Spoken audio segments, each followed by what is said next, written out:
Hi friends, आज हम लोग डिस्कस करेंगे स्टमक कैंसर के बारे में। स्टमक एक ऐसा ऑर्गन है जो हमारे पेट में अपर एब्डोमेन में यानी ऊपर की तरफ होता है। ज़्यादातर स्टमक कैंसर के पेशेंट्स को भूख कम लगना, वज़न कम होना और हीमोग्लोबिन कम होना, इसके अलावा वीकनेस डेवलप होना और कुछ पेशेंट्स को ब्लीडिंग होना स्टूल में या ब्लैक कलर के स्टूल्स आना, इस तरह की तकलीफ होती हैं। कुछ केसेस में पेशेंट्स को गैस्ट्रिक आउटलेट ऑब्स्ट्रक्शन डेवलप हो जाता है, जिसमें कि बार बार उल्टी आती है और खाना हजम नहीं हो पाता है। इसके अलावा कुछ पेशेंट्स को खून की उल्टी भी आती है। यह प्रॉब्लम इस वजह से आती है क्योंकि स्टमक में एक बड़ी सी गांठ या लंप डेवलप हो जाता है, जिसमें अल्सर्स डेवलप हो जाते हैं और उन अल्सरेशन की वजह से ब्लीडिंग डेवलप होती है। और अगर यह गांठ बहुत ज़्यादा बढ़ जाती है तो ऐसे केसेस में गैस्ट्रिक आउटलेट ऑब्स्ट्रक्शन डेवलप हो जाता है और कुछ और स्टमक में रुकावट डेवलप हो जाती है, जिसकी वजह से बार बार वॉमिटिंग आती है।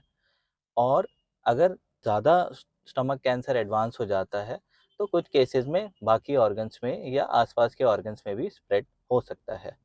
ज़्यादातर स्टमक कैंसर उन पेशेंट्स में होता है जो कि क्रोनिक स्मोकर होते हैं या अल्कोहल का इंटेक जिनका ज़्यादा होता है।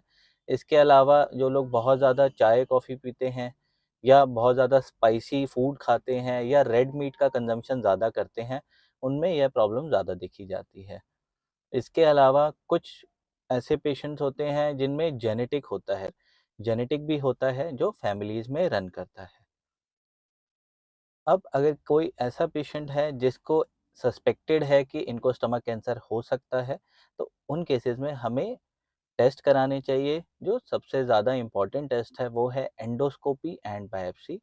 एंडोस्कोपी में हमें एक गांठ दिखाई देगी, एक लंप दिखाई देगा, अल्सर दिखाई देगा, जिससे बायोप्सी ली जाएगी यानी टुकड़े की जांच की जाएगी और उसे पैथोलॉजी लैब में भेजा जाएगा।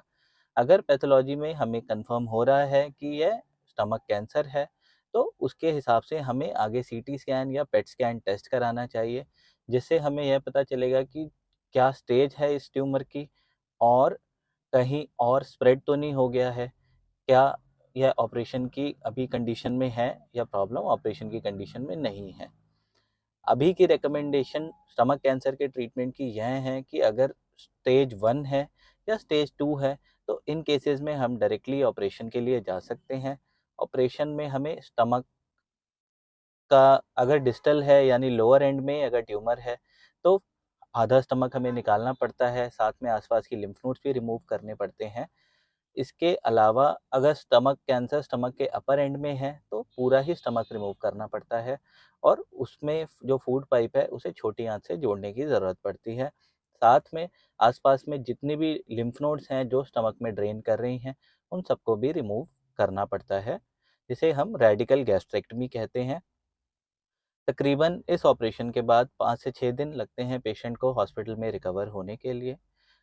अदरवाइज़ अगर पेशेंट को स्टेज 3 कैंसर है, तो इन पेशेंट्स में पहले कीमोथेरेपी दी जाती है, ट्यूमर को डाउन स्टेज किया जाता है और डाउन स्टेजिंग के बाद फिर ऑपरेशन किया जाता है। अगर स्टेज 1, 2 या 3 में ऑपरेशन के बाद ऐसा आता है कि पेशेंट्स को लिम्फ नोड्स पॉजिटिव हैं या ट्यूमर का साइज़ बड़ा है, तो इन केसेस में ऑपरेशन के बाद भी कीमोथेरेपी देने की ज़रूरत पड़ती है।